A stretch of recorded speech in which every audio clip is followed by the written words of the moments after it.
It's special to be here.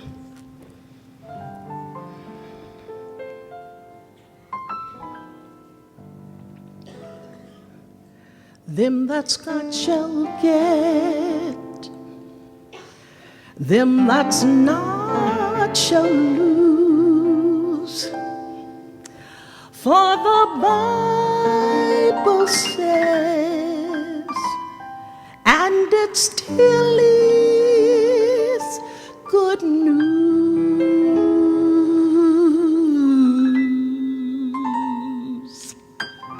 Mama may have, Papa may have. God bless the child that's got his own, that's got his own.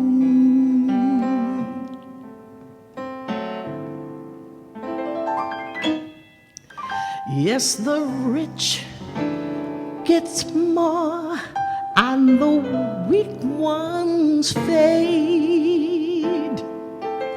Empty pockets don't ever make the grade. Mama may have, Papa he may have. God bless the child that's got his own, that's got his own.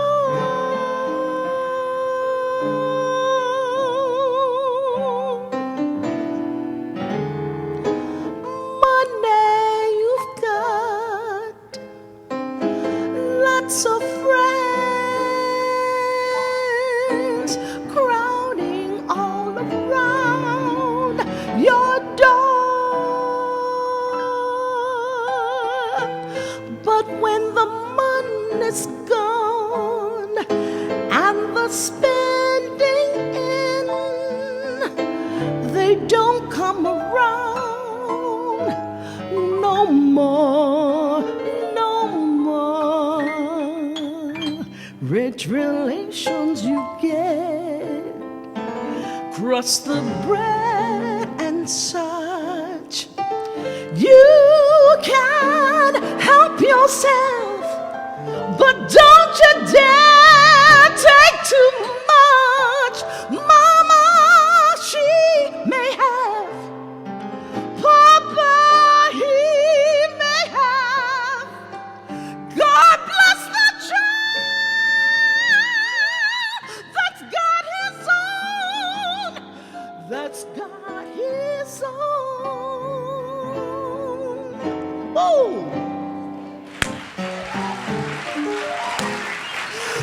Money you've got, lots of friends crowding all around your door. But when the money's gone and the spending in, they don't come around. No, no, no, no, no, no more, no more. Rich relations you get, crust the bread and such. You can help yourself, but don't dare take too much. Call Mama may have, and Papa he may have. God bless the child that's got his own. God bless the child. God bless the child. God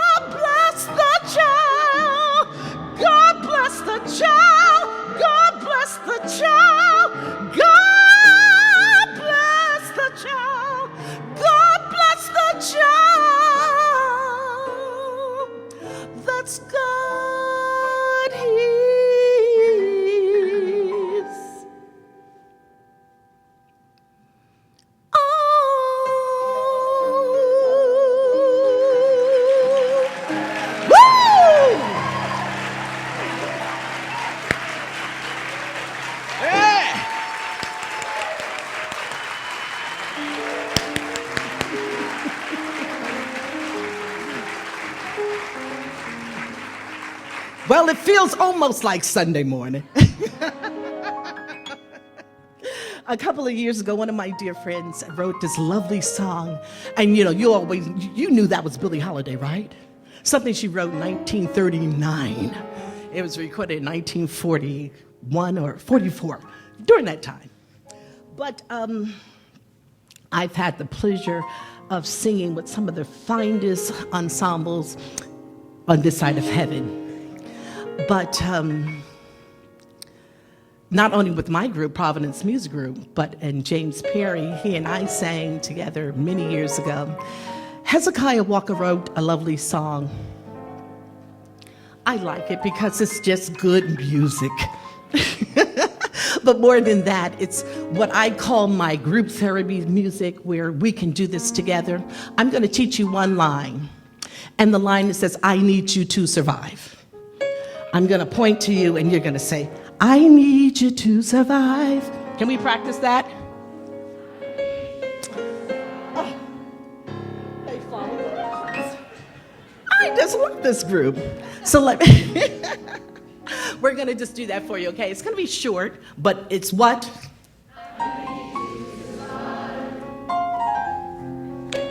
I can sit down.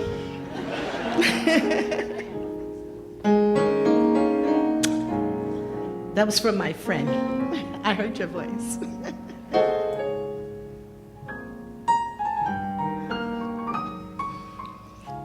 I need you. You need me.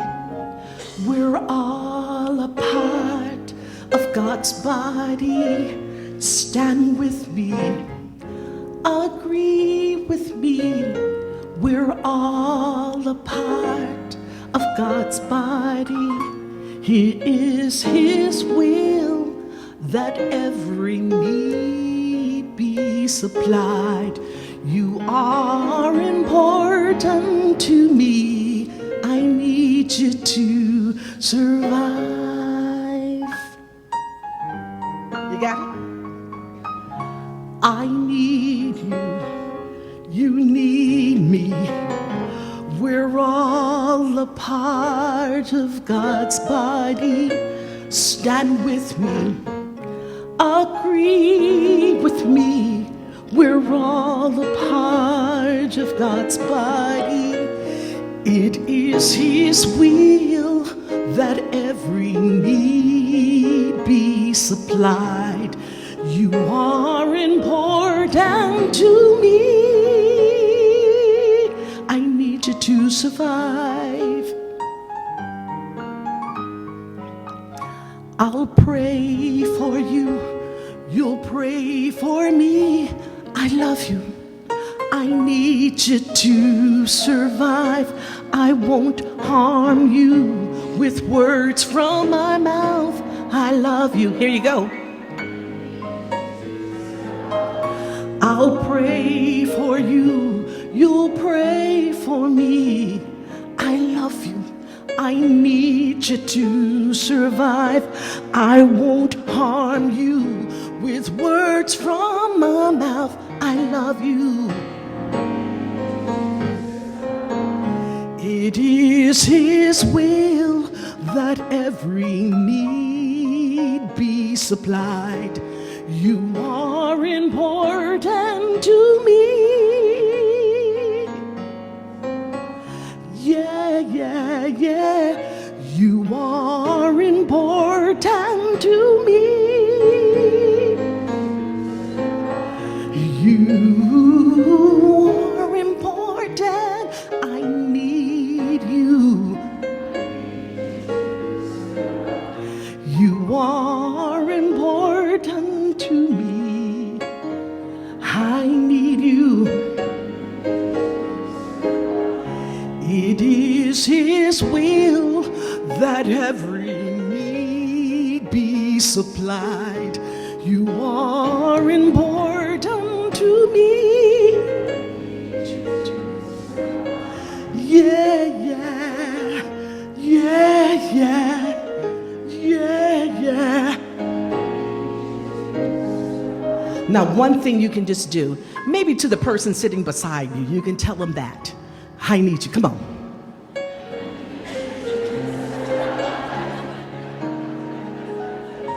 yes, yes, yes. Come on.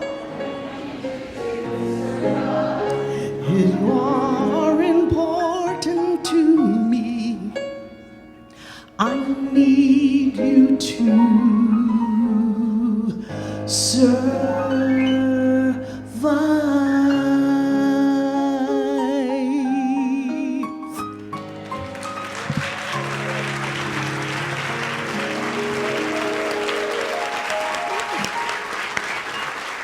Mr. James Ferry.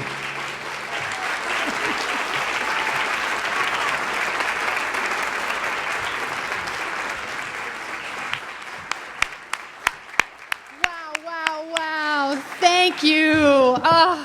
Just wonderful. Good morning. I'm Nina Stack, and I'm thrilled to add my welcome to everyone. And just Ruby and James, thank you so much. Just one of my favorite phrases, out of the park. Just beautiful. Just so beautiful. And exactly what we hope for.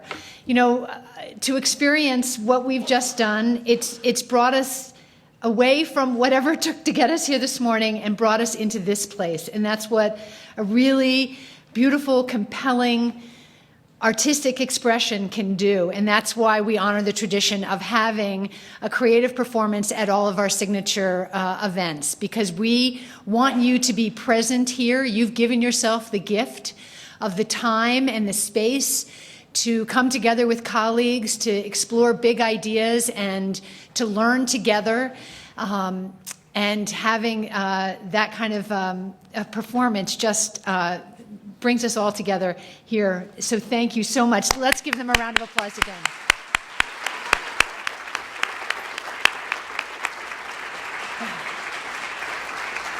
Beautiful. So as Charlie mentioned, and it's clear to notice, we're filming our colloquium today, and we are in fact simulcasting to our Regional Association of Grantmaker colleagues around the country in New England and in the Midwest. The Council of New Jersey Grantmakers is actually one of 35 regional associations that comes together under something referred to as the Forum Network. And this is the largest network serving the philanthropic community in the country. Our film crew, PCK Media, will also be creating a video that will be available on the Council's YouTube channel. Yes, we have a YouTube channel. And from our website. So I know that some of you know that I'm pretty old school and nothing if not all about etiquette. So what I'm about to say is counter to everything that I've ever been taught. Please forgive me, Mom. Just for today, for those who tweet, this is a cell phone friendly space. And we want you to tweet.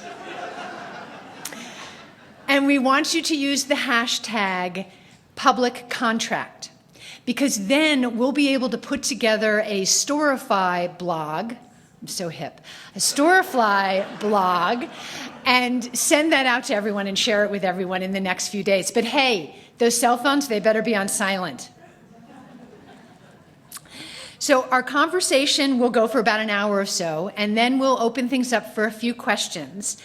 And then wrap up.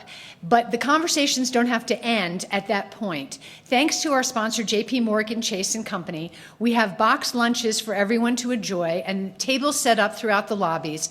So, because we want you to keep on talking about what you've heard today. And we also have a gift for everyone, so be sure to pick that up. It's a copy of the book, The Civil Society and the Rise of the Nonprofit Sector. When our program committee first began thinking about the focus for this year's colloquium last year, we were still quite fascinated by the grand bargain that had occurred in Detroit. It's really a startling example of what was a seemingly intractable situation involving city government, investors, an acclaimed art collection, and thousands of pensioners, and was solved through innovative negotiation with private philanthropy. We also kept hearing about the rise of social impact bonds, private investments guaranteed by private foundations to provide secured capital not for a tech startup or a government infrastructure project, but for social service programs. And those programs could only get government funding once they had met their investment impact metrics. Add to this news of neighbors coming together to pay the electric bill to keep streetlights on, or public libraries now being managed by private companies, and it's clear that the expectations and work of the social sector is changing dramatically. Supporting social services, honoring a city's cultural assets, keeping streetlights on, maintaining parks, these were all part of what many assume are the pact that residents have with their government or businesses, local businesses, community groups, and organizations. They make up the public contract. Whether you think of that contract with that public contract with a capital P, meaning government at any level, or with a lowercase p, business, churches, social clubs, neighborhood groups, we're experiencing radically different approaches to meeting society's needs at a time when we face even more or greater wicked problems. I'm going to ask our panel to now make their way to the stage and take their seats. We're extraordinarily fortunate today to have a remarkable group of insightful and highly informed leaders, thought leaders joining us. Each brings a range of astute perspectives and experiences to share on how the social sector is changing and adapting to the new way that nonprofits and funders must think and do business. Their bios are included in your programs, but I will tell you they do not cover the breadth of what these folks have accomplished. Serving as our moderator, my dear friend, colleague, and personal Sherpa, Rob Collier, president of the Council of Michigan Foundations, the country's first regional association of grantmakers who has truly blazed a trail of excellence for the rest of us. Next to Rob is Emily Tao Jackson, president of the Tao Foundation, a family foundation based in Connecticut, whose vision includes creating collaborative ventures in fields where they see opportunities for breakthroughs, reforms, and benefits for underserved populations. Then we have Michael McAfee, Vice President at PolicyLink, the nation's leading research and action institute advancing economic and social equity. As the contract shifts, we face the challenge of ensuring our most vulnerable communities are not abandoned, and Michael is at the forefront of that work. And last, we have a Rutgers alum from Douglas College, and we're thrilled to have her back in New Jersey, Elizabeth Boris, the founder of the Urban Institute's Center for Nonprofits and Philanthropy, a seminal research center focused on the impact of our field and the policy issues that affect it. We've asked each of our panelists to share with us the shifts they are seeing, the opportunities and innovations that are emerging, and how effective funders and nonprofits are changing their approaches in this evolving paradigm. We've also asked them, and I will ask all of you in the audience, to put aside your assumptions about who is supposed to be doing what. The focus for today's discussion is on responding to the change, not on how things used to be done and how we need to get back to doing it like that again. Some may think, well, this is something that the city or the county or the state or the federal government should be doing, or local businesses and churches always took care of this before. They should be doing it. You may feel that way, but we're going to ask you to suspend that for right now, and then perhaps over lunch or tonight or maybe even next week, consider how your thinking may have changed. We hope that today's colloquium can ignite conversations within your organizations and with your nonprofit and funder partners about successfully adapting, innovating, and perhaps most importantly, advocating in this new world. Thank you all for being here, and I'm thrilled to turn it over to Rob now. Thank you so much.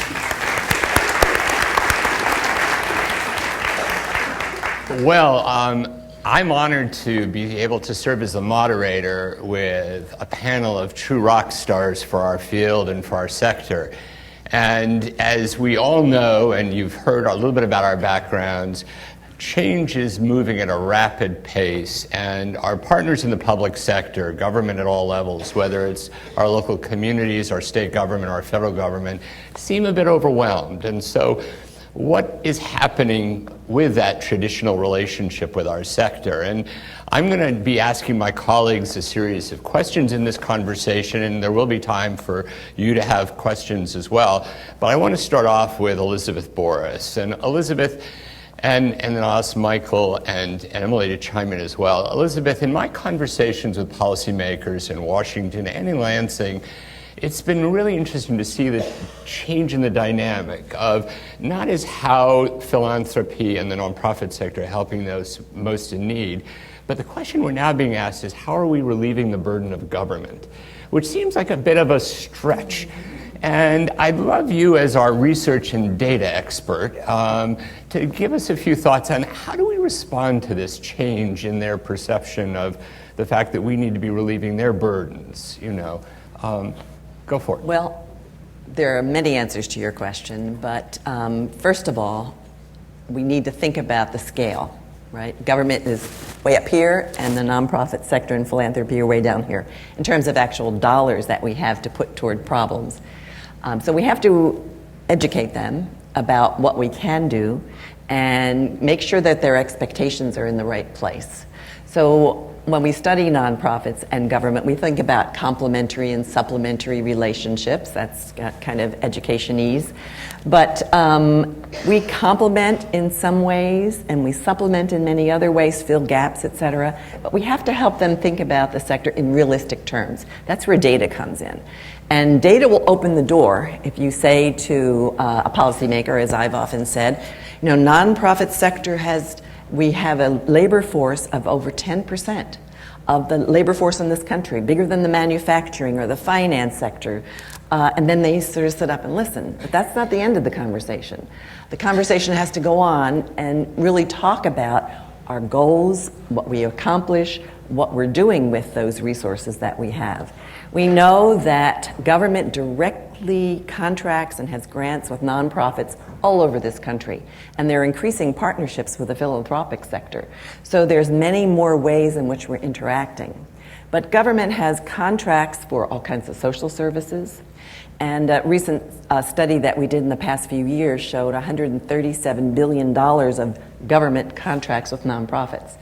Government is responsible for about a third of the resources of our sector. So there are just a few little details that you really should have on the tip of your tongue. We're not relieving directly their burden, but we're collaborating, providing services, and actually working hand in hand in our communities.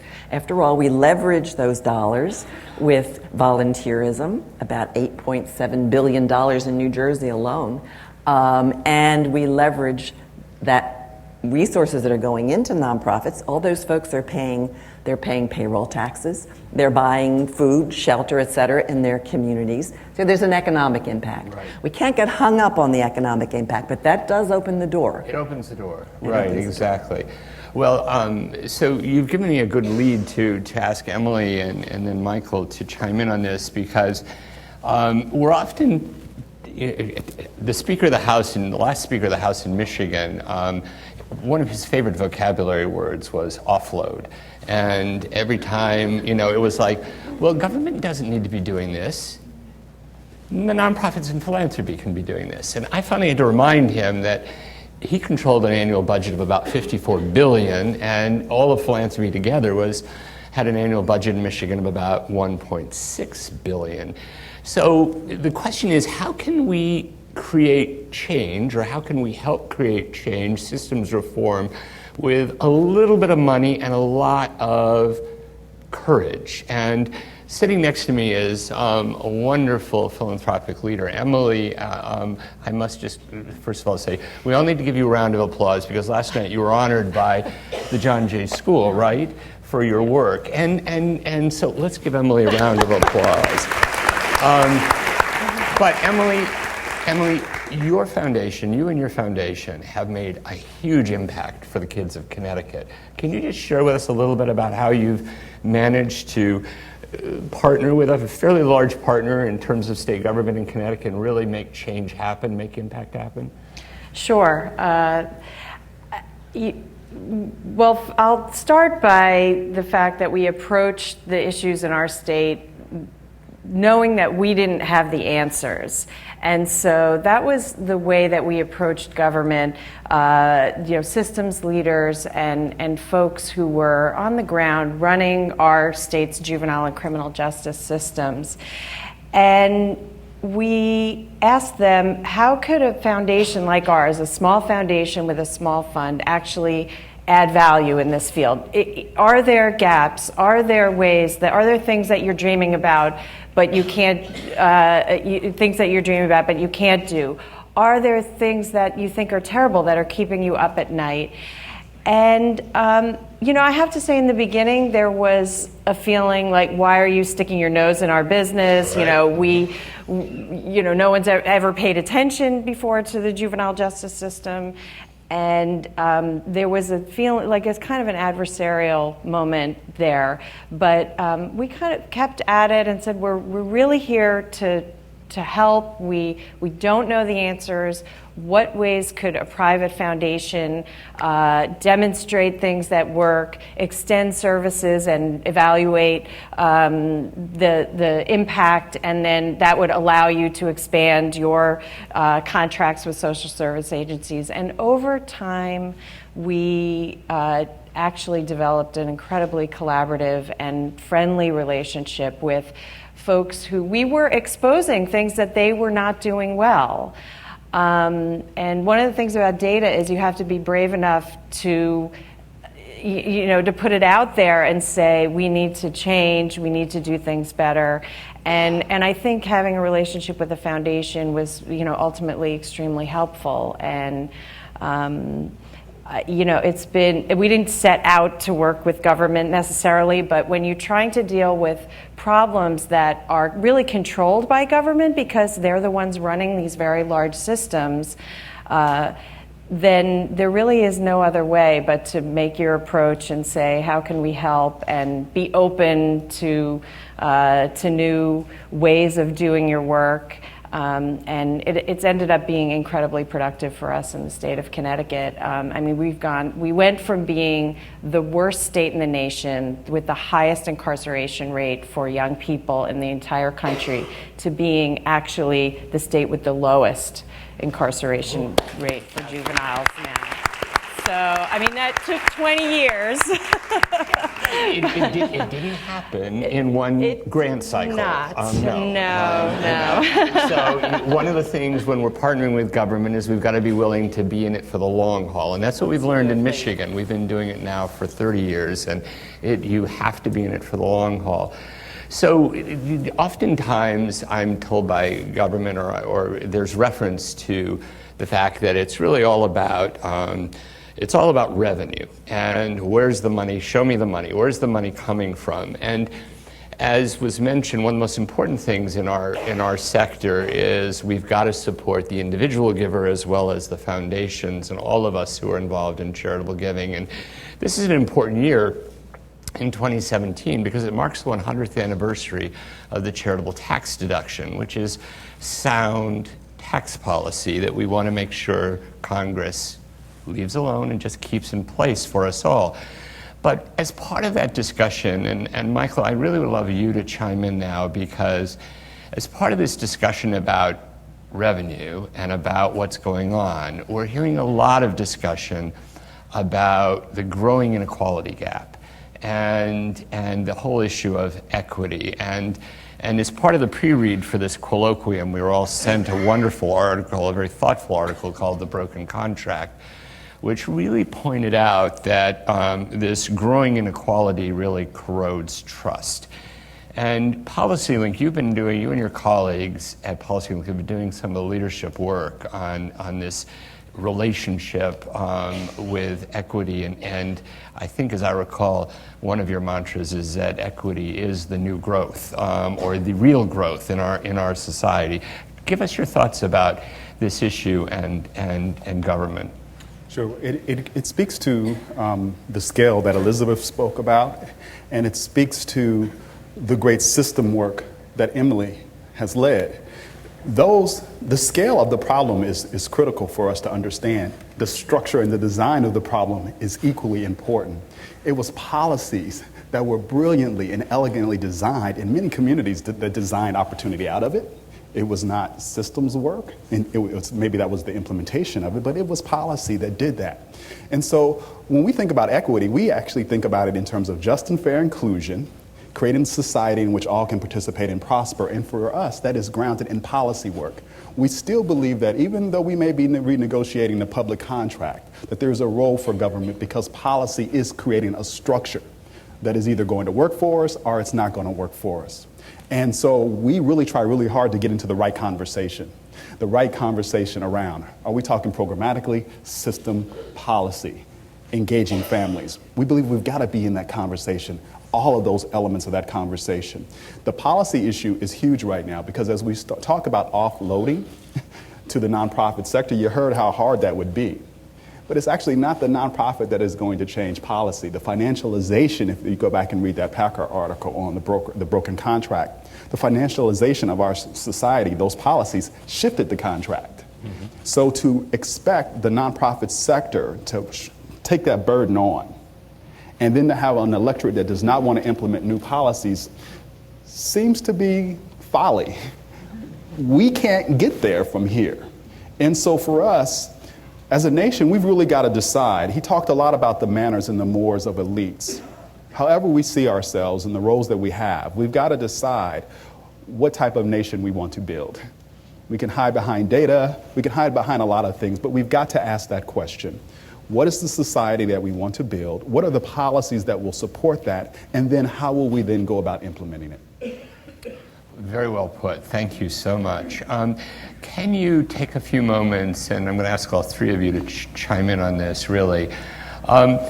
When we talk about government, we've got to be concerned about not only what's going on at the federal level, and we know that comprehensive tax reform, according to Speaker Ryan, is on the agenda for 2017.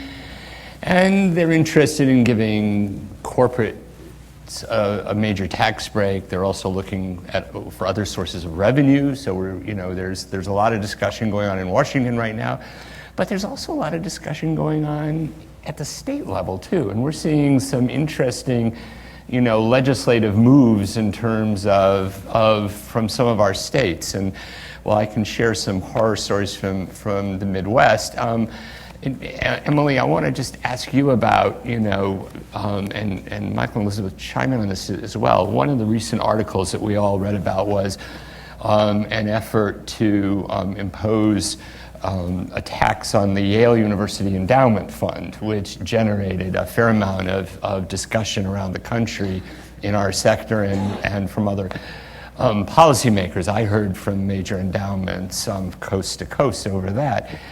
And I'm interested in, as you think, Michael, about this equity issue, how do we deal with what's going on at the state level, in state government as well as at the federal level? I mean, because sometimes there's this passing of the buck, we're not going to deal with it, the Congress will deal with it, no, they're not going to deal with it, we better deal with it. So how do we deal with that particular context at the state level? Can you give us any additional thoughts there? A really good example, I'll give you a really good example. In the state of California, philanthropy has come together to create something called the Alliance for Boys and Men of Color. And they came together because it is state policy that in many cases has been creating outcomes for children that are really bad. They decided they needed to take on this at the state level, and they needed to deal with this thing that we often avoid, which is advocacy. So getting us back to policy, they created the Alliance for Boys and Men of Color. And the governor has signed several bills to start dealing with restorative practice. It's hard to educate kids if you're kicking them out of school in the first grade, second grade, and third grade. And so at the state level, advocacy efforts are really increasing. And where they are, we're seeing progress. Where we see folks simply shifting the blame to the nonprofit, we're seeing a new economy grow up that is actually becoming almost like the payday lender for nonprofits. So in the state of Illinois, for example, I'm the board chair of an organization called the North Lawndale Employment Network. The state of Illinois is not paying nonprofits in a timely manner. So a private sector company is basically keeping the interest that would have been going to nonprofits for the delayed payment in exchange for paying the nonprofits. So in the absence of strong advocacy, we're seeing a new economy emerge to really subsidize, well, to make a profit off of the lack of subsidy, or really paying nonprofits for the services that they've already generated. So places like California are leading the nation in organizing to really advance policies that are helping populations. We're seeing places where that buck is being passed, like in Illinois, where new economies are growing up to just triage it.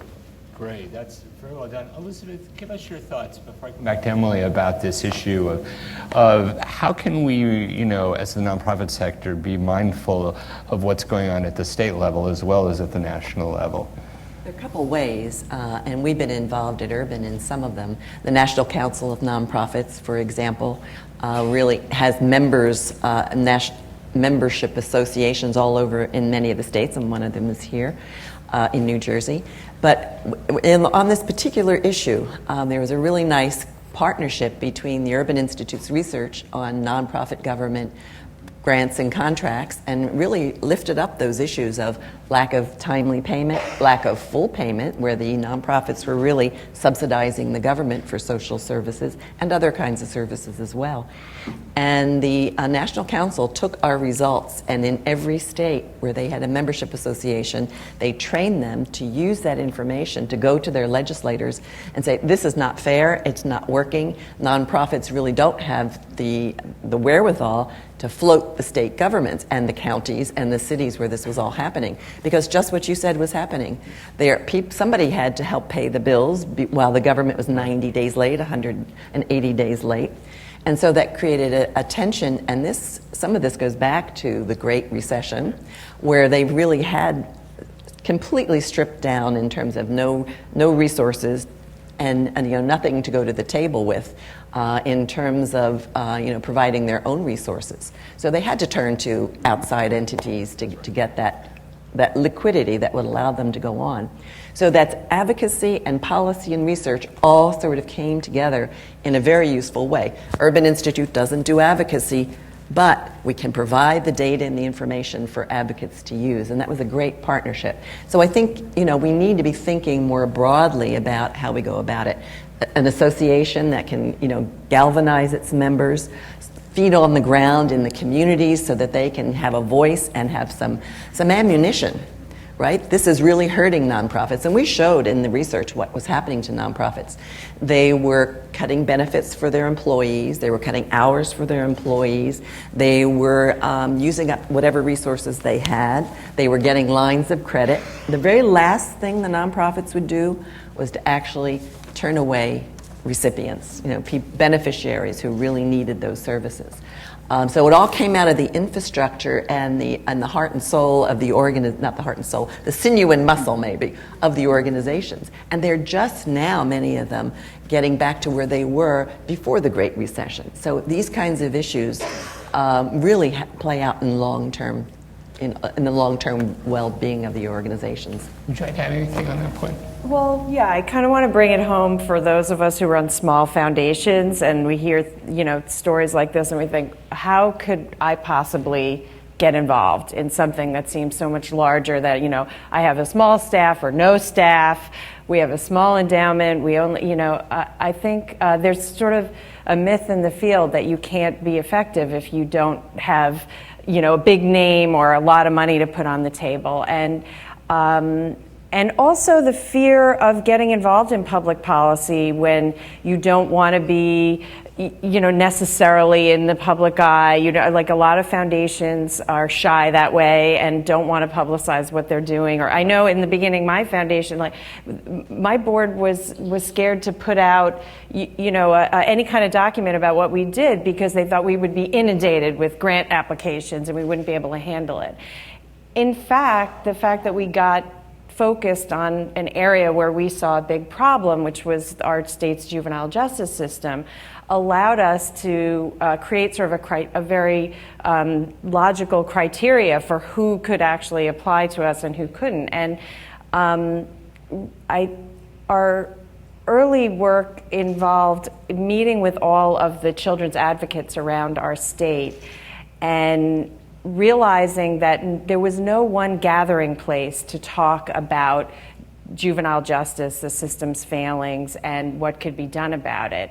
And my board was not interested in advocacy. They didn't know what it was. They didn't want to lobby. They were afraid of the rules.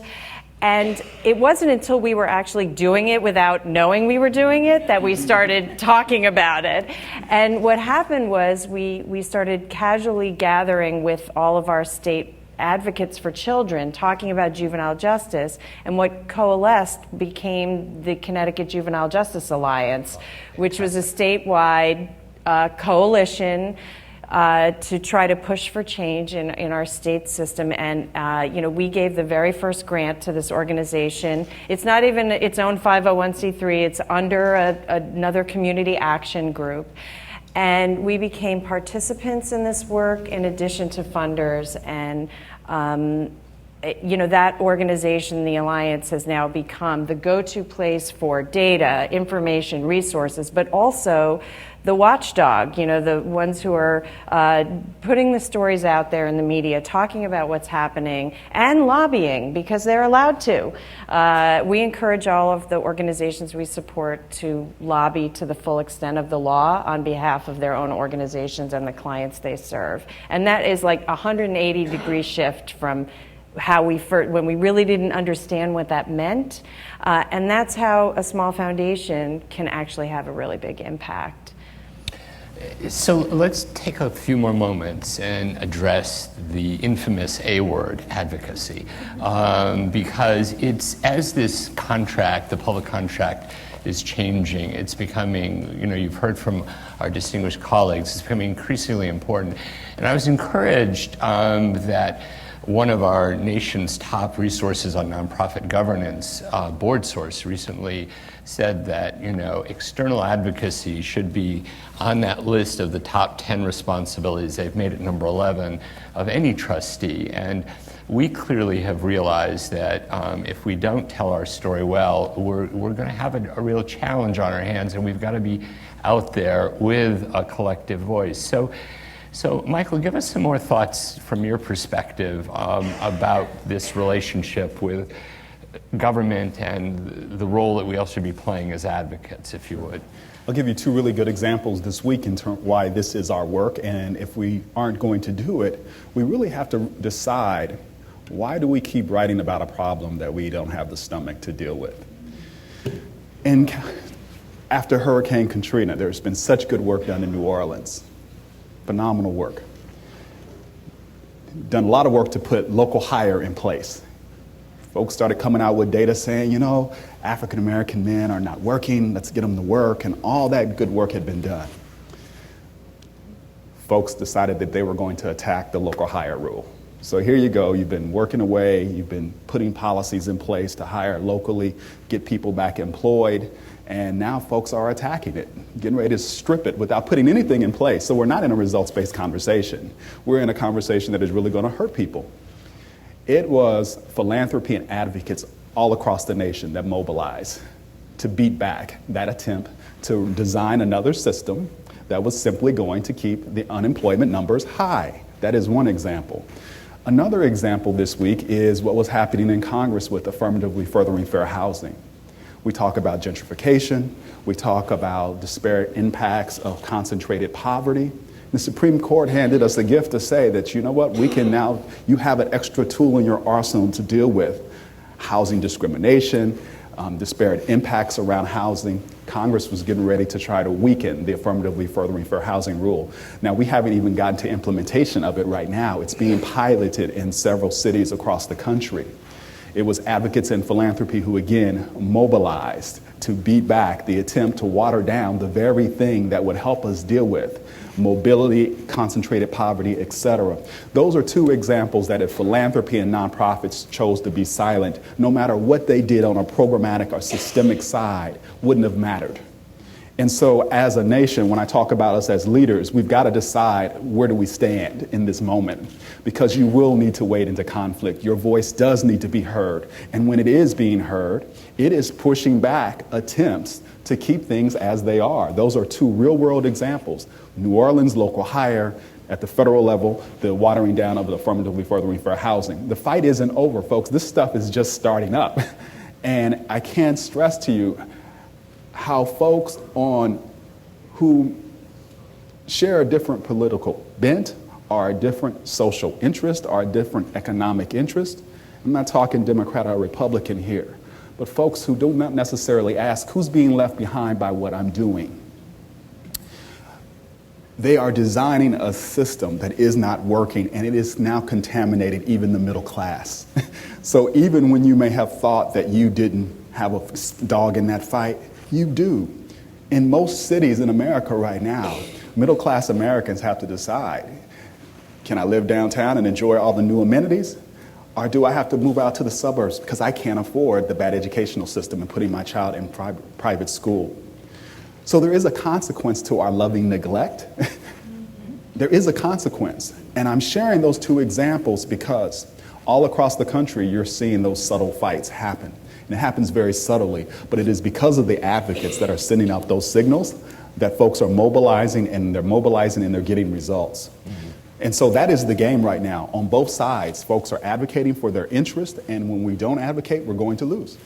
Thank you. Very well put. And Elizabeth, we've heard from both Emily and Michael about the need for advocacy, and I want to come back to, we learned a tough lesson in Michigan.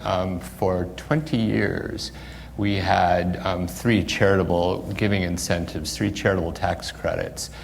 And we just assumed that, we would have them forever, in perpetuity, of course. But what the government does, the government can also take away. And we learned that in 2011 when we lost all of our charitable tax credits. And one of the reasons why we lost them was because while we had good stories, we did not have data to prove the impact of those charitable tax credits. Well, we now do have data, and because we commissioned it after the fact, and we can show the dramatic impact it's had on our charitable sector in Michigan.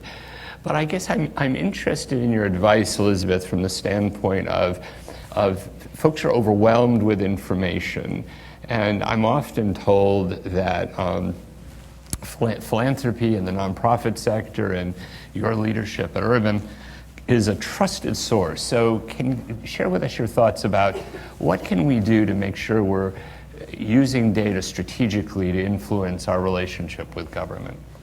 We need to make sure it gets to the right places, number one. We have a tax policy and charity center at the Urban Institute. It's an outgrowth of our tax policy center where we have a model that runs the numbers. So whenever a candidate comes out and says, I want to cut the charitable deduction by 2% or limit it to 28% or whatever they come out with, we can run the numbers. But that's not the end of the story, right? Now we do have some data, and we know that certain proposals are going to reduce the impact of the charitable deduction by 1% or $9 billion, last one I saw. But having that information is one thing. It's getting it out to the folks who need it. And having people pay attention is another thing. So social media, making sure that we are getting our information in the right channels to the Hill and bringing it in person often. Exactly. So foundations on the Hill and nonprofits on the Hill and in state legislators. That's why it's so important, sort of under my comments is this notion that we have to have an infrastructure to help us with it. We are overwhelmed with data. We need folks like you who understand it, and folks who are willing to go out and learn about a sector in some depth and understand it so that they can get the information in the right hands. So my colleague Gene Sterling often testifies because he's a neutral researcher, not left or right. He looks at the data, and when he testifies, people listen to him. This is what's going to happen to the charitable sector if you reduce our checks deductibility, or if we take away some of the benefits that we have. And that's going to cost us down the line. The dominoes start rolling. If we don't have the resources from folks who give their money, then we can't do the kinds of things that we're redoing. And it goes also to how we use that money, because they say, it's only $40 billion in tax incentives. But think about the leverage that some of these stories have had and the difference that they make in people's lives. Once we can tell that story, and stories and data have to go together, then we can make people listen. I love that. Stories and data have to go together. Well, one of the interesting things going on in our field, obviously, is social media and technology. And it's changing at a rapid rate, and folks are using it in a variety of ways. And I want to ask Michael and Emily now to comment and give us their thoughts on, I mean, the second most popular giving day in America is now Giving Tuesday. Who would have known 4 years ago that that would take off so fast? In our state, the state government has entered into a partnership with a crowdfunding partner to help local governments do crowdfunding projects as well. So I'm interested in your advice for everyone, not only here live in New Jersey, but from around the country who are dialing in for our discussion. How should we be using social media smartly to advance some of these issues and make sure that we don't get left in the dust, so to speak? Well, I can share from you our own organizational experience. I really like it because it puts pressure on us to be more accountable. Thank you. Social networks force us to be relevant. And if we can't get our hands in the tools of folks who have issues and are pushing them, we're not relevant. So those 100-page plus documents that we write, we need to figure out how to get them in infographics. We need to figure out how to tweet. We need to figure out how to tell stories. We need to know how to use video. Same information, but delivered in a different manner. But it also means that we need to be in relationship much deeper. We often say that if we're effective, that we're lifting up the voice, wisdom, and experience of folks in community. The communities that we often care about are folks in areas of concentrated poverty. And if we're not being effective, you see folks organizing to do the job, right? And so for us, it is about being able to be connected on the ground, being able to be connected in the boardroom, and being able to move on an agenda. So for us, we have to be able to tell a result story and deliver, because if we are not, the folks who are organizing, like Black Lives Matter and other groups, they're going to do it their way. And we all need to be contributing. So for us, it puts greater pressure on us to be accountable. So, oftentimes institutions and institutional leaders, we can play it safe and we can play it the status quo, but there is a pain out there that is not waiting anymore. Right. There is a pain in this nation that is not waiting, and it is a pain that is being felt by everyone. So our job is to listen to that. Oftentimes we hear about things happening faster on social media than we do in other venues. And so for us, it is also a listening device for us, right? To hear what's happening in the world. And then to really ask ourselves, is the work that we're really doing aligned with all the things that we're seeing from our network socially? And in many cases, we've had to ask the question about what else is there for us to do, because it's not enough. One specific area around this was around policing. Mm-hmm. When we started with policing, gets to the millennial question, we had a young man on our staff who was quite frustrated that we were getting ready to write another paper. He thought it was just, this is the moment, we got to do something. We created a space for this young man to go and create all the data maps that were used for the Black Lives Matter movement. But that was an example where we needed to listen. He was saying something to us that was very important.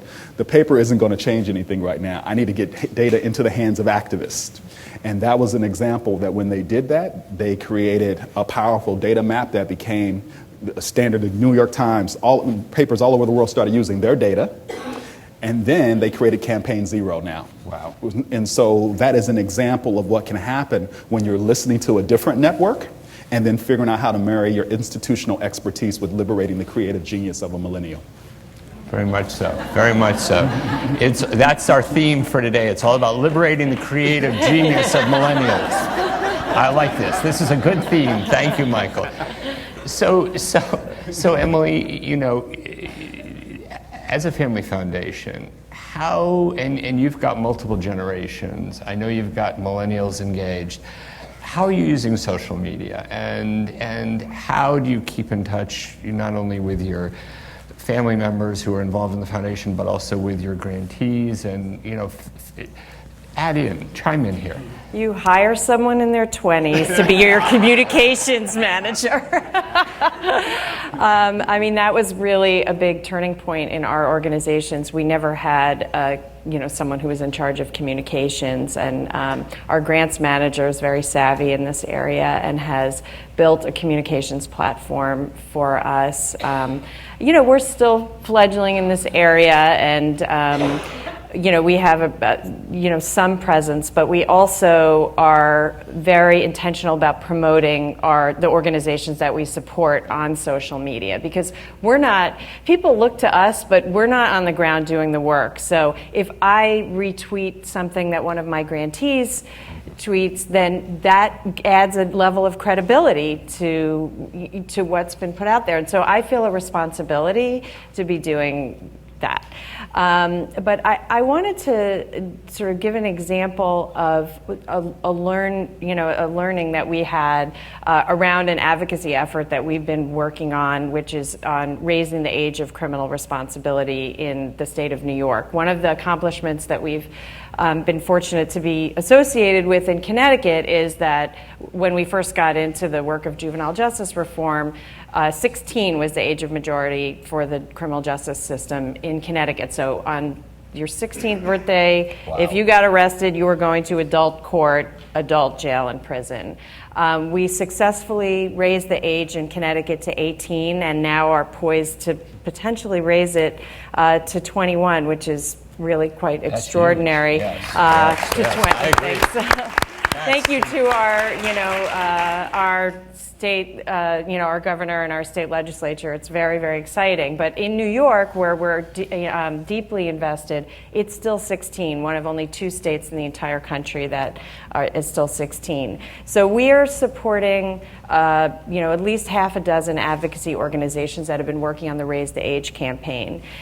And have been the campaign has been unsuccessful for many reasons, not because of lack of effort or the hard work of the organizations we support. But what we realized was some of them they were using different language, they were using different hashtags, they were sometimes competing against each other. They inadvertently undoing the good work that another organization we were support was doing. So this past year we engaged an organization called Spark Action, which brought together, and we kind of pushed all of the organizations we support to come together with Spark Action and together come up with a set of common language, ways of talking about the issue, common hashtags, a toolkit that they could share with each other, talking points.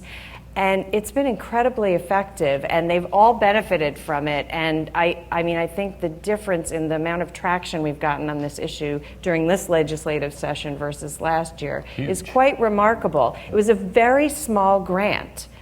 In the scope of what we do, it was a small grant, but some of these things can be incredibly powerful. The convening, the bringing together a network of folks who don't have the time, space, or money to be talking to each other, and using the social media platform as a way of bringing them together has been very effective for us. That's a great example. I mean, thank you very much for sharing that. And the point is, it doesn't have to be a huge investment, but you really are getting everyone on the same page. I remember someone asked me, Michigan's made some good progress on early childhood, and when the foundation community and the business community first met with the advocates for early childhood, we were in exactly the same position as Emily just described. We had a lot of different advocates, all using different message points.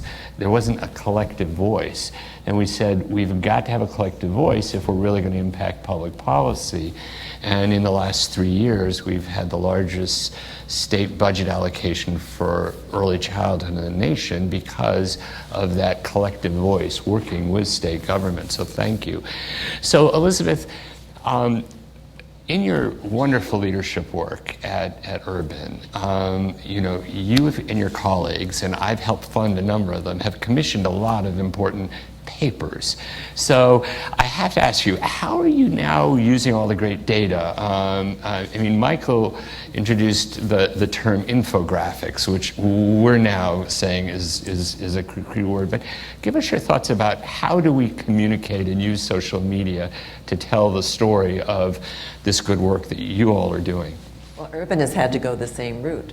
We were for many, many years, it's a 45, almost 50-year-old organization.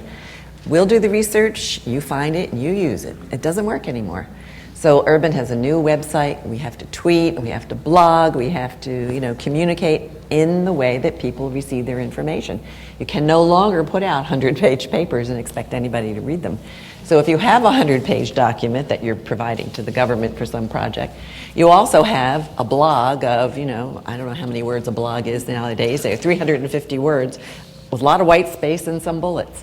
So I think we're all learning to help people consume our information and to use it. So the next level is, what are the tools? So it's not even enough to, have a very concise description of the findings, but go this further step and say, and here's how you can use it. So here's how you can use it in an advocacy way, or here's how you can improve your performance management, or here are some metrics and some tools that you can use. So we've got to go all the way in terms of helping people to not only get the information, but help them see it in context, and then go the next step and provide tools for them to use it. So we have, for example, Go ahead. go for it. No, I just wanted to say that, and you have to figure out a way for people to relate to it personally, because data is great, if it doesn't really mean anything to you as an individual. Right. I'm thinking about when we were working on Raising the Age in Connecticut, we created this poster. It was unintentional, as we do these things not on purpose, and then they end up being very powerful. And it was sort of titled, and it was aimed at our legislators. It said, are you satisfied paying for failure, or are you ready to invest in success? And we compared a young person, the cost of incarceration versus, a year in detention versus, a year in a quality after-school program, $150,000 versus $5,000. A year in our youth prison, $300,000 versus tuition at Yale University, $50,000, and vice versa, all the way down to the a life of crime, basically. What the cost to society, almost $4 million for an individual to keep them in jails and prisons throughout their life, or a tax-paying citizen who could contribute up to $1 million a year in a lifetime of tax revenue. And it was extremely powerful, because everybody has, knows someone in college, right, has a kid in what is job training versus prison. And the idea of how much money we pay for things that don't work. And I think the power of data is to expose that and to say, are we brave enough to start investing in things that possibly could put people on a road to success? I wanted to add one of the tools that we've done. We have gone through the literature and found evidence of what programs work. And there, as you know, there's a tremendous demand for nonprofits to show that they're making a difference. Right. But building that capacity to find out what really does work and what should we be emulating really doesn't exist. And so we built a site called performwell.org. Now, that you can go on that site and you pull out the metrics, but it's not enough, right? The data's not enough. So we do webinars where 2,000 nonprofits and consultants, et cetera, will come online to have a conversation and to hear from folks. You're right, people need it personalized, they need the story, so you have somebody who's using the information, along with the expert who talks about the metrics, et cetera. So you need to combine those things and then help them to see how it's going to help them to be a better organization, to do their jobs better. That's great. I'm cognizant of the time, and we want to make sure we have a few moments to have some questions from all of you. But I do want to cover a couple more issues with our distinguished panel today. And I mentioned when we started that one of the phrases that we now hear is, how is philanthropy in the nonprofit sector relieving the burden of government? I want to just take a few moments and talk with our panelists about the issue of really the case for endowed philanthropy, because another expression, and I heard it in a Ways and Means hearing in Washington, where one leading policymaker described foundations as vast warehouses of wealth. And I had to explain to him that I wasn't representing a warehousing association. But I'm really concerned about the value, and Emily, you gave a great example. I mean, the work that you all have done in New Jersey, in Connecticut over a 20-year period has resulted in phenomenal impact. And so that 20-year snapshot that you've provided, we just did a 20-year look at Grand Rapids, Michigan, and the value of the public-private partnerships between 1990 and 2015. And without those, Grand Rapids would be a totally different community. So I'm interested in your advice on how can we do a better job of explaining the value of endowed philanthropy, because needless to say, and the demands are huge. Local governments, state governments, and federal governments, everybody wants revenue now. So how do we try to explain to them that, having us around over a period of time can really be more helpful to you? I mean, if all of this money was given to the government to spend now, I shudder to think what would happen. But so, Elizabeth, any thoughts from your perspective? The money would be gone in an instant, right? Because it's not enough. But yeah, I think we have to tell the story of institutions and democracy and history. This might sound boring, but there is a long history of institutions that we've built up over time that are there for the long haul, right? So 20 years is a drop in the bucket in terms of the time span that we have. But if you had 10 million in endowment and you were spending at a 5% rate, you'd still have that 10 million at the end of those 20 years to keep on investing. Right. Depending on how you do it, right? But I think that we have to build in this notion, and really it's public education, right? That in communities where organizations have endowments, they're able to keep investing in those communities. And that long staying power does make a huge difference. And there's research on that. There are histories of institutions, but we kind of forget it because we're so much in the moment now. We want all our resources on the table. So we have to be the voices, the civic voices for the institutions of democracy and the ways that we can build on the past and go into the future.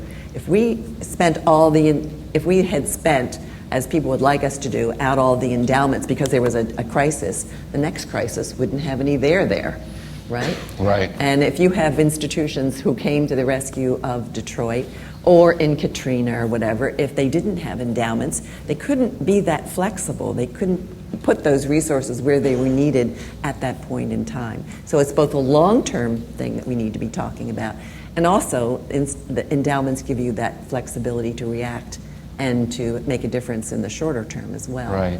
But it's a story that's a more complicated story, and people don't want to hear complicated stories. So I think we do have to find the language. We've got to figure out how to tweet the value of endowments then. That's what we have to do. We've got to figure out how to do this well. And I hope all of you have taken it. Thank you. I hope all of you have taken advantage of the fact that we're all supposed to be tweeting today. Michael and Emily, any additional thoughts from your perspectives about the timing value or the time value of philanthropy? Anything else you'd like to add on that from your perspective? Sure. So I understand why people are skeptical. And because we don't talk about what we do in a way that really forwards the mission of private philanthropy, I think, in general. And so, we've been really intentional at the Tao Foundation about being very public about what we do, talking about it, and talking about the positive outcomes and elevating the organizations that we support and the systems change that has happened. And we also give more than 5%.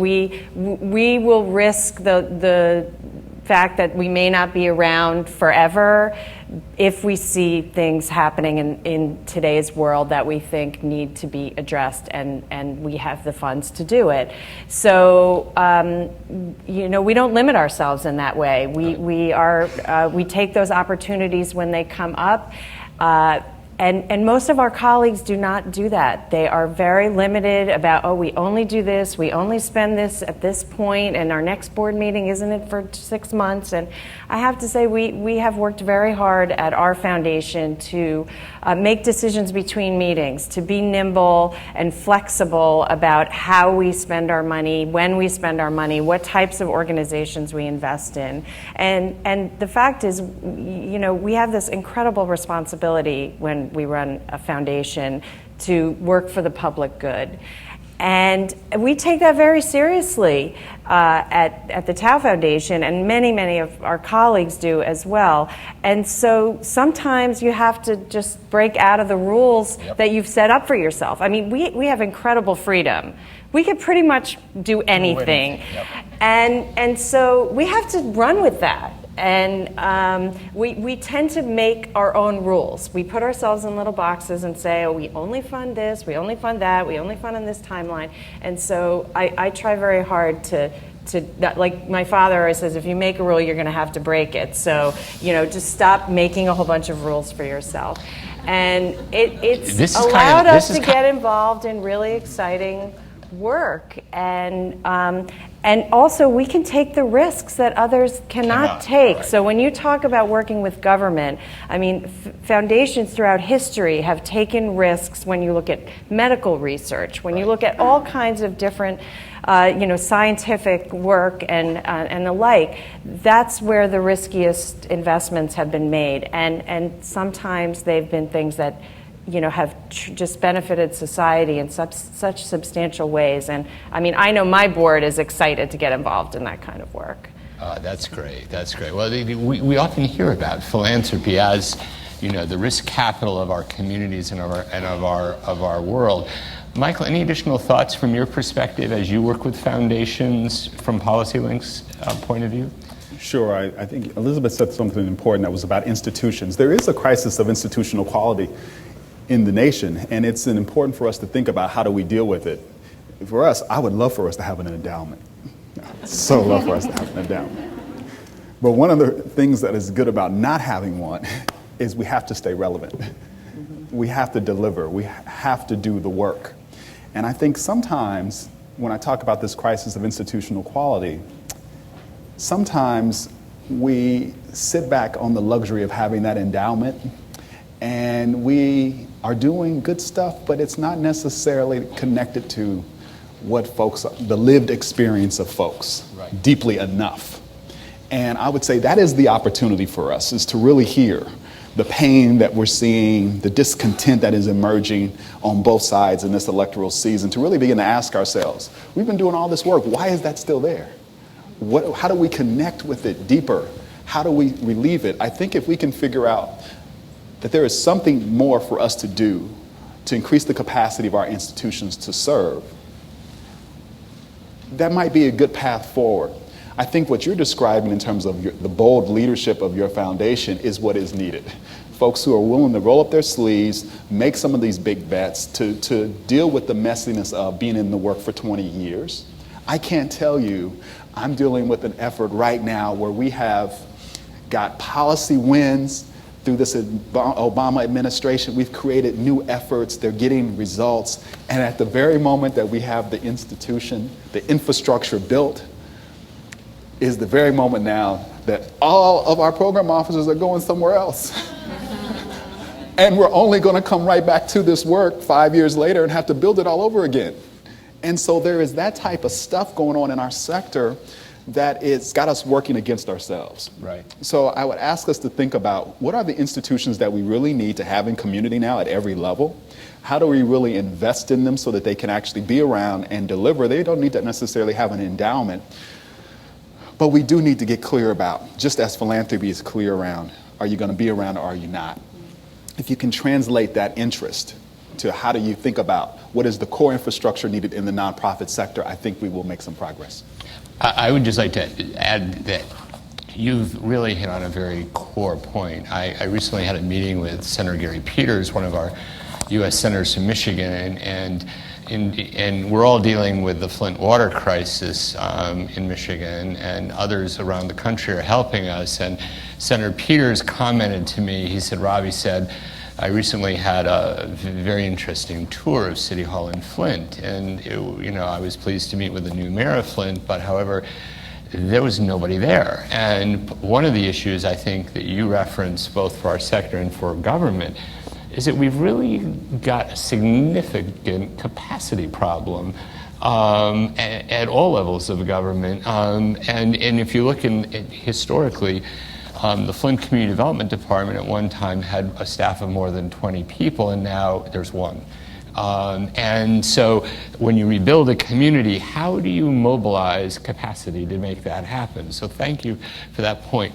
I want to tip our hat for a moment to our hosts here at the Council of New Jersey Grantmakers, because one of the issues that we have to be concerned about in this contract with the public sector and the role of philanthropy and the role of nonprofits is the issue of disaster preparedness. Michigan, has, interestingly enough, had, we didn't experience Hurricane Sandy. Instead, we had the Detroit bankruptcy followed by the Flint water crisis. So we're dealing with man-made crises. But the New Jersey Council of Grantmakers has really put together a disaster philanthropy playbook, which we're now using in Flint, Michigan. And we hear a lot about, the country coming out of this past economic downturn. But as I mentioned, there's grave concern about, are we ready for the next one? Are we ready for the next, how do we help the nonprofit sector be prepared? And I'd be just interested in any advice the three of you would have to give us, whether it's a natural disaster or another man-made disaster. What's the role of philanthropy, and how do we help our nonprofit sector respond? Any advice, Elizabeth? Do you want to? I think it really does come down to infrastructure. We really need organizations that can help bring people together, much as you did in your program area, but we have to do it in advance because it was so costly when the Twin Towers went down. Nobody knew who to be in touch with. Same thing in Washington. We have 3 jurisdictions. In Washington, they didn't have the phone numbers of the fire and the police and the chief in all those. Nobody knew who to call or who was on first base. So being prepared now, having gone through that disaster, and the playbook I think is terrific, now we know that we have to be meeting on a regular basis. We have to be we know who in the various jurisdictions we have to talk to. Now that's more or less non-human disasters, but I think the same thing applies. You have to know and be in touch with your colleagues who are working in similar areas. And we rely on the Council on Foundations and the independent sector. We have to make sure, and the National Council of Nonprofits, those are strong enough to help us, bring us together when you have a very quick situation happening. The longer term unraveling of some of our institutions, I think, requires maybe a different kind of thought leadership, but I think we have to address it too with our best leaders and be thinking about do no harm on the one hand, but also what are some of the avenues to prepare ourselves and to really shore up our civic infrastructure, the democratic discussion that we need to have about what kind of a society do we want to have. And I would just add, I'm always fascinated about how folks who do not agree can come together when there is a disaster. And I'm just like, can I just bottle that up and get us to do it on a day-to-day basis? Because that is the work. It is to do this good scenario planning for the disaster issues, but to think about all the other disasters that are going on every day, right? The crisis of poor early childhood education, the crisis of students coming out of college with too much debt, the crisis of the affordability of housing all across this nation. Those are powerful opportunities for philanthropy to convene tables and inspire folks to think about, how do we build communities of opportunity? How do we do that? How do we get out in front of the disaster and build communities of opportunity? You see this happening in Denver as an example. If you look at their regional rail system that they've recently built, and you see community growing up around that. So there are places around the country where when you think about, well, this is a time that was gone by, of us being able to mobilize and work across jurisdictions to actually do some good work. Places are still doing it. And that's what's needed. And I don't see enough of those tables being convened where you have statespersons in community that are actually expecting that we can do great work. And I just want to say, and that's the good news story about Detroit, Yes. is that we're exactly seeing that happen now as a result of getting Detroit out of bankruptcy, is that mobilization and that rebuilding of community, and everyone's at the table. Emily, any comments from your perspective? I mean, I know Connecticut got hit by the hurricane too, as I recall, but any thoughts in terms of how do we plan from your perspective for the future? Well, our foundation hasn't been personally involved in that type of work. We're dealing more with the long-term policy disasters like mass incarceration in this country that happened over decades, and trying to unravel that over the next few decades. But I was thinking about how foundations think they can come in and just fix everything, and how we've been working kind of really against that myth, because the organizations that we support that know communities that are on the ground doing the work, they're the ones that are going to fix. I mean, I have a organization that we support around criminal justice reform, where they talk about the people who are closest to the problem being closest to the solution, right? So that's not me. That's not us in the foundation world.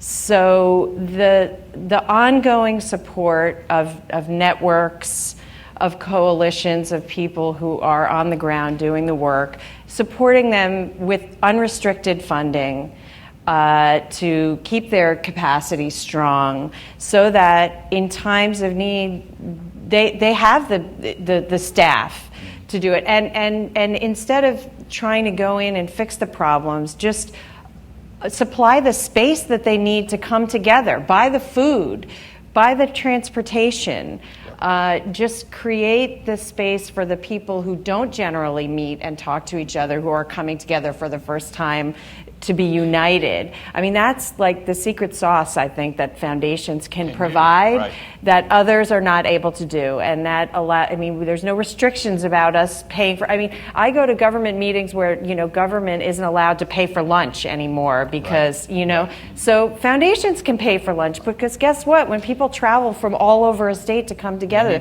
they need to be fed, they need to be reimbursed for their mileage, yep, and they need a comfortable place to meet.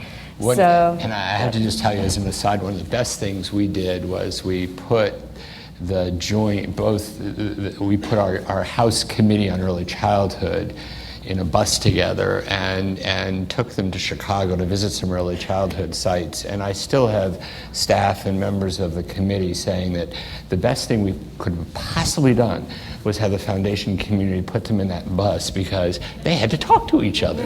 It was a revelation, And it was a very minimal expense, that bus. Yeah. But boy, it's had an incredible return on that investment.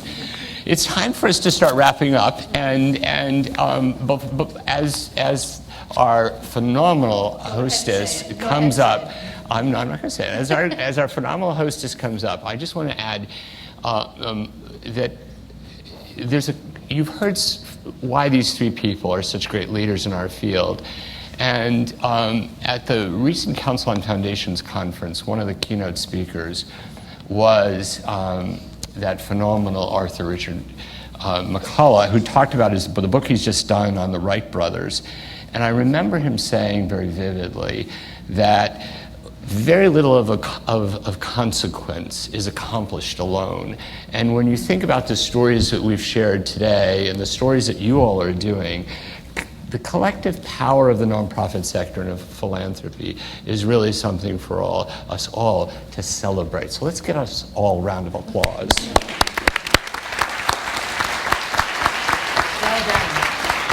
So we want to open things up for a few questions. This has just been fantastic and fascinating, as it always is. I have a question to start.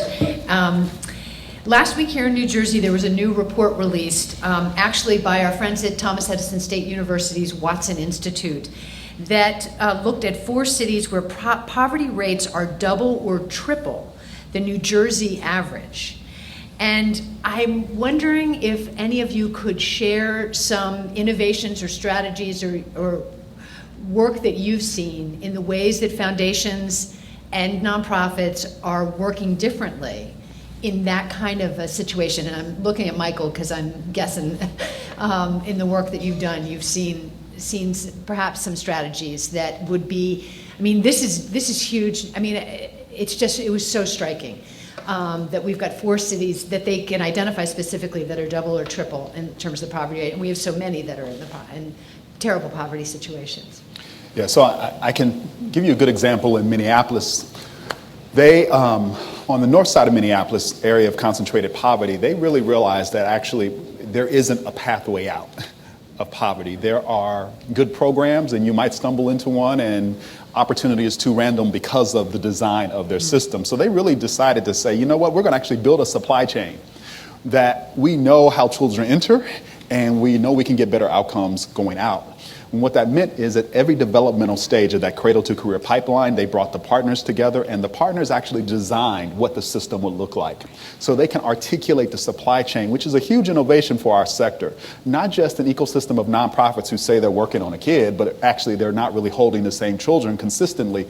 At every developmental stage now, they can tell you what quality looks like for early learning and who's in that system and who's out because they didn't agree to the quality standard, et cetera, who's got the children in elementary, middle school, and high school. They've redesigned that system. They've also looked at things around efficiency and effectiveness, like reducing seat time, so that a parent is not spending hours going all over the city to get the assistance that they need. Re-engineering the system, thinking of it in terms of a supply chain with quality standards and knowing who's going to be in and who's out and having performance-based contracts is yielding powerful results for them. They've reversed the summer slide in only a couple of years, meaning that in the summer, the children that are participating in their program are not regressing in math and reading, as an example. But you've got places like that all over the country. The same is happening in Miami, Orlando, and Jacksonville, Florida, where folks are actually thinking about, can we articulate the system that we say we're talking about, improve it, fund it, and then consistently execute. And where we see that happening, we're seeing outcomes for children improve. So for us, what we're seeing in terms of lamenting issues of concentrated poverty is to say, how do we go back to this issue of getting results at scale? Can we actually, in places of concentrated poverty, articulate a pathway out instead of fantasizing that one actually exists? Excellent. Thank you. Wow. Thank you. Wow. So we'll bring up the lights, and I'm wondering if we've, in terms of questions, I need to look and see that way. So I see a gentleman right up here. And we need you to use the microphone because, again, we are simulcasting and we are filming. Well, Nina, I just wanted to thank you so much for having the Council of New Jersey Grantmakers sponsor this forum. My name is Doug O'Malley. I'm the Director of Environment New Jersey Research and Policy Center. And it's been great listening to Robert and Emily and Elizabeth and Michael over the last hour talk about, I believe, as you said, Robert, the A word, which is, I guess, a new definition for me. But clearly, when we think about advocacy in the nonprofit sector, usually we're thinking about advocacy directly around our mission. And certainly there's a challenge to kind of look out beyond kind of a siloed area of interest. And I think it's a challenge in this day and age, especially looking not only at the legislative process, but also at state budgets. This is certainly kind of state budget season here in Trenton and obviously around the country. We've made a conscious effort to try to partner more with organizations that are tackling issues on the budget as opposed to just on the environment. And we're proud to partner with New Jersey Policy Perspective, as well as the Anti-Poverty Network and Thomas Edison, which just released that really groundbreaking report on the 4 New Jersey cities. Now, obviously, the failure in Trenton and Passaic and Bridgeton, Trenton, Passaic, Bridgeton, I'm blanking on the 4th. That failure was obviously didn't just happen over one budget cycle. It was really baked into the system.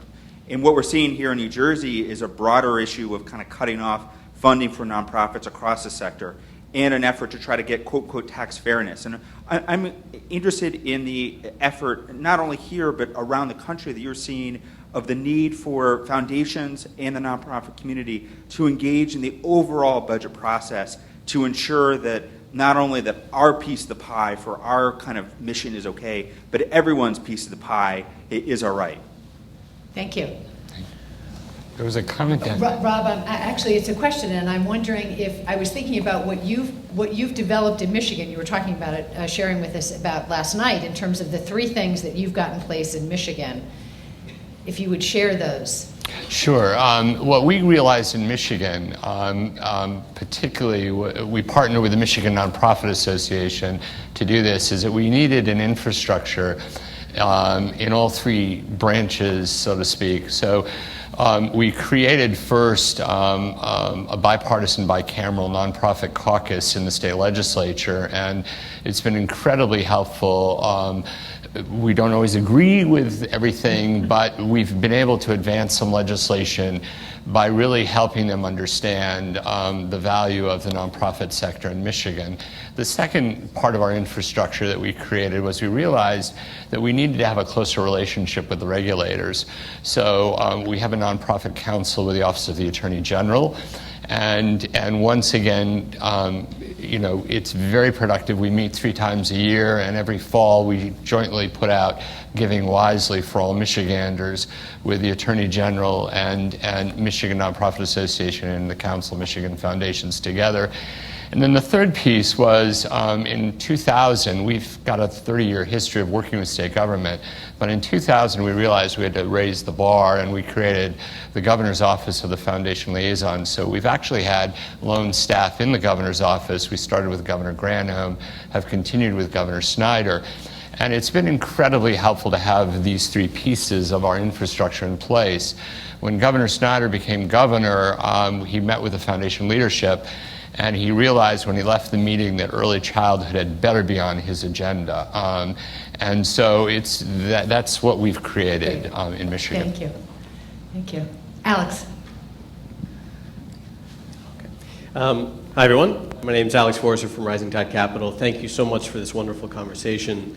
I think the background question of this whole conversation has been, what's the role of philanthropy, especially in an age where we're looking at ecosystem change and not just individual points of impact. One of the terms that wasn't used during the conversation today was collective impact, but certainly that's been something that we've been talking about a lot recently. If there's changing expectations, it's that we're no longer satisfied with aggregate impact. We want collective impact. And one of the lessons that's been learned from that emerging field of practice has been the role of a backbone organization. The role of a group to convene and coordinate and to execute a declared plan, and really to take that role of servant leadership. And Emily's comments and the work that the Tao Foundation has been doing is, I think, really, really interesting, and probably a lot of the reason why the awards and recognition that is coming your way is not just for the impact, but also the methodology that you are employing. Because it's one thing to be scared of advocacy. It's another thing to avoid declaring intentions, avoid making long-term bets, and to be held accountable to a plan that you kind of have an existential commitment to. I wonder whether there is an unclaimed mission that the philanthropy, the role of philanthropy in the future needs to take to play that role of a backbone organization. Because government can't do it, but it's too large for an individual nonprofit to. And I think it would transform philanthropy if that was a mission that was more greatly adopted in practice. Well, I can definitely speak to that because we've been involved in some incredibly effective collective impact work, and that's a jargony thing that's getting thrown around a lot now, but we actually, we're fortunate enough to work in the early stages with FSG to on our New York State plan to reform the juvenile justice system for the whole state, and we not only raise the money to bring them in to facilitate the work, but to then create a backbone structure that has continued the work along the way for many years now, and we're seeing amazing results. I don't necessarily think for the long term that philanthropy should be the backbone because people do what funders that want them to do or what they think funders want them to do. So I actually take a more hands-off approach where I like projects where we raise money along with government partners and other foundations and the business community, and then a backbone organization forms that is really embedded in the community, because the community ultimately is, they're the experts and they're the ones that care about their own community and change for the long haul. So I think there's a very important role for philanthropy to play, but that we also have to say, foundations don't really own their own money. Like, it's not our money. It's our job to give it away to organizations that are doing the work. So I think we have to follow that same philosophy with these sorts of community efforts that can be incredibly effective, especially if we don't stay too involved. I keep thinking about what you said, those that are closest to the problem are closest to the solution. Yeah. And our experience has been exactly that, has been that, if collective impact, and we do a lot of work on collective impact projects as well in Michigan, is that unless we can help create strong intermediary backbone organizations with the community, it's not going to work over the long term, Elizabeth, did you want to add? I think we have a lot of evidence that shows that's the case. I think you really do need to have the community. If you don't listen to the community, you really run the risk of imposing something that's not going to last, it's going to treat the wrong problem, and it's going to have unintended consequences that you'll regret. And I just want to add that I think community foundations are playing a very important role across the country in helping to facilitate collective impact models. We've been doing that in Michigan with the support of the Kresge Foundation and a series of community foundations working on college access networks, local college access networks. But the bottom line is the backbone is with the community. Other questions? One more question? There's one over there and one there, I think. Hi, I'm Lorena, and I actually own my own business called Live Well and Happy, but I work with a lot of nonprofits, and I hear a lot about the collectiveness and the collaboration. However, that sounds so much better on paper when you're actually down to the action plans. So when you're applying for the grants and you're working with the foundations, what is the best strategies for one nonprofit to be the lead on it, or to kind of how do you suggest that's actually put into action? Maybe that's another. Who wants to chime in on that one? Well, one of the resources is the Council of New Jersey Grantmakers, and so you definitely need to connect with this team at the Council of New Jersey Grantmakers. There are a number of different strategies that grantmakers employ. Clearly, collaboration and collective work is important, and I know most of the funders that I work with in the state of Michigan view that as a very important part of their strategy in supporting systems change and the work that they want to support in Michigan. So thank you for helping. But I also think organically. I mean, that's the thing, that it's natural collaborations that make sense. The strongest. That aren't forced, and funders forcing collaboration doesn't work. Doesn't work.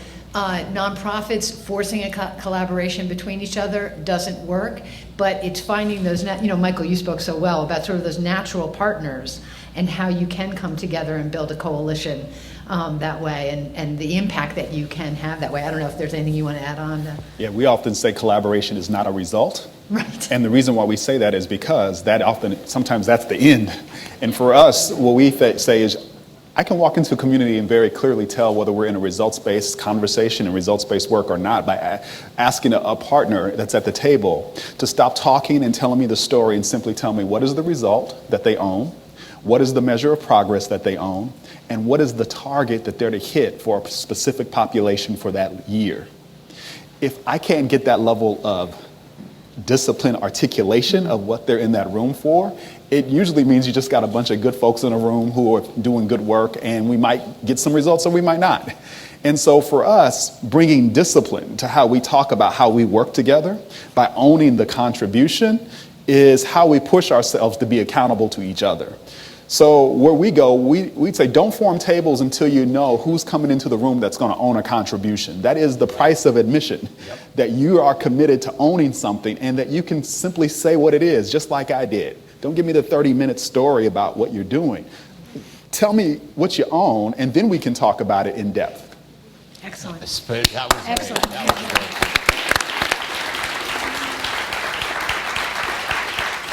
This has been so wonderful. I need to give a shout out because we've mentioned the organization a little bit, but my great colleague and friend Linda Zippo is here, who's the president of the Center for Nonprofits. And I always say this, our Center for Nonprofits, Elizabeth mentioned that the local statewide groups that work with the National Council on Nonprofits, our Center for Nonprofits, they have our backs.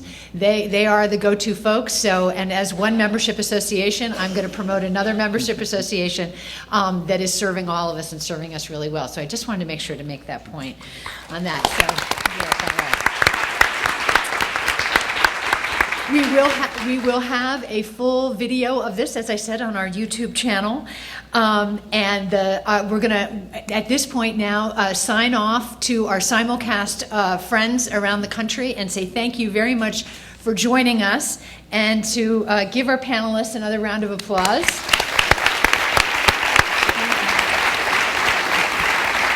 And while we're applauding, I want to thank the entire amazing CNJG team, along with the crew from George Street Playhouse, who made this all look so easy. So thank you all.